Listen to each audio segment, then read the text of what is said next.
Hey guys, tonight's movie review is for Tomorrowland, starring George Clooney and Britt Robertson. A little bit about this movie. Near the beginning, you see George Clooney, who plays Frank, and he's talking to the audience, kind of explaining how everything went wrong, but you don't know what everything is quite yet. And you also hear a teenage girl's voice in the background, and that is Britt Robertson.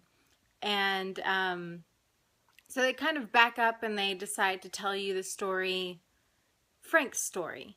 And so it goes to when Frank was a little kid, about 10, 11 years old, and he goes to the World's Fair. And he is kind of an inventor. He really likes gadgets and science and the future. And so he goes to present his rocket pack, his jetpack, to this board of people at the World's Fair. And he ends up speaking to Mr. Nix, who's played by Hugh Laurie. And Mr. Nix kind of laughs at him, says, "Good try, kid, but this doesn't actually work. Try to come back another time."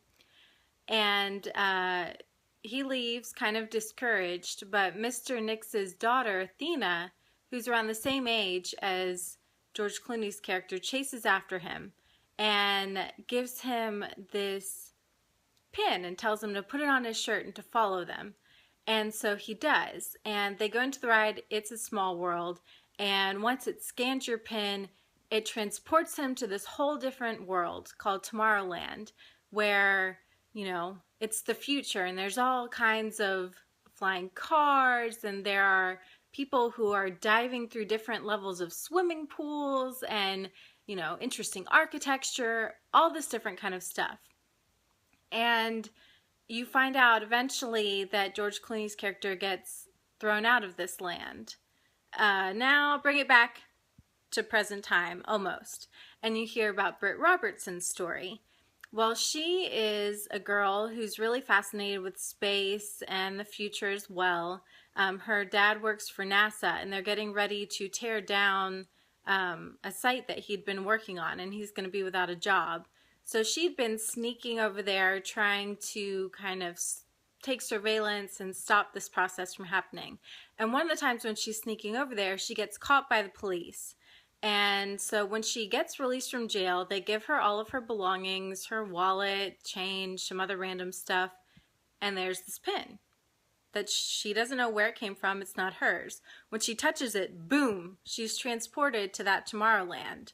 And she doesn't really understand what's going on. Of course, no one believes her. But about a day after that happens, the girl, Athena, shows up looking for Britt Robertson's character.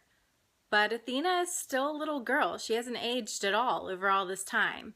So basically, Athena takes Britt Robertson's character and says, "We need to find George Clooney. We need to fix something that has gone wrong, that he created a long time ago, that was gonna do bad things to the earth. There's all these famine and war and fire and tsunamis, all this bad stuff, but they need to fix it, and they need George Clooney's help." This is basically what the storyline is without giving it too much away. They find George Clooney, or Britt Robertson does first, and then they're on a journey to try to get back to Tomorrowland and fix this big problem, fix the world. And Mr. Nix, Hugh Laurie's character, is the antagonist and is trying to stop them in that process. So that's pretty much what the story's about. As far as the story, from the trailers, I was actually really looking forward to this. It looked really visually interesting. Was wondering what they were going to do with this, hoping it was going to be like the first Pirates of the Caribbean, which in my opinion is the only one that was good. But the story, it was okay. It wasn't great. I thought the beginning was hard to follow. I mean, maybe if you'd seen the trailers, you kind of understood a little bit more, but you've got George Clooney's character talking to the camera. You've got this other girl yapping in the background. but you don't really know what's going on. And then they go and show part of his past, and then they come back to the present, and then they're showing a little bit of her background. But I don't know. To me, it didn't connect very well, and it wasn't very easy to follow. I wanted the story to move me along, and there were parts where the story did move along. I think the little girl who played Athena, I guess this is moving more into acting, but that's really all I have to say about the story. I wanted it to move along. At certain points it did, but overall I didn't find the story very satisfying, and I'll go a little bit more into that in just a minute.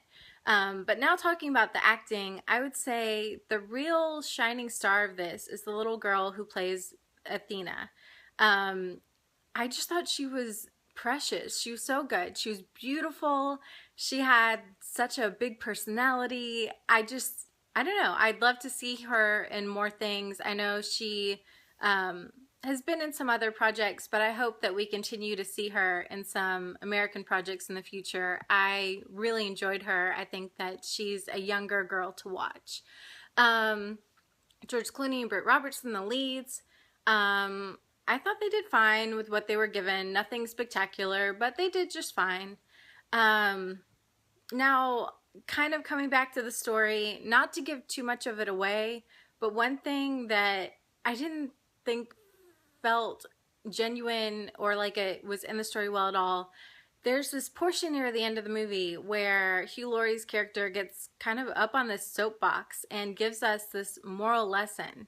And A, I wasn't really expecting that in this movie, and B, it was like everything stopped. And here, Disney's gonna give you this message that I don't even think that most of the kids who probably are the ones wanting to see this movie, I don't even know if they would completely get it the way that it was presented. But to adults, I don't know. It felt kind of propagandish, very moral story, and kind of took me out of what was supposed to be kind of the climactic, you know, last big clash between the protagonist and the antagonist.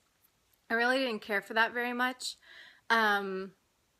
Visually, it was cool. They did some very cool things in the Tomorrowland area, and it was visually cool. I have to give them that. But the movie as a whole, I'd say was a C.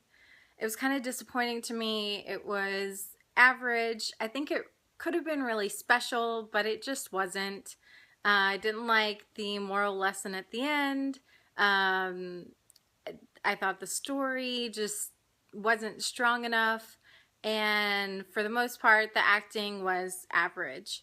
So that's what I got. It's a C for tonight. I wouldn't run and go out and see this in the theater unless you just really are passionate and were turned on by the trailer, but I wouldn't waste your money on it. It's a C for tonight. That's all I got.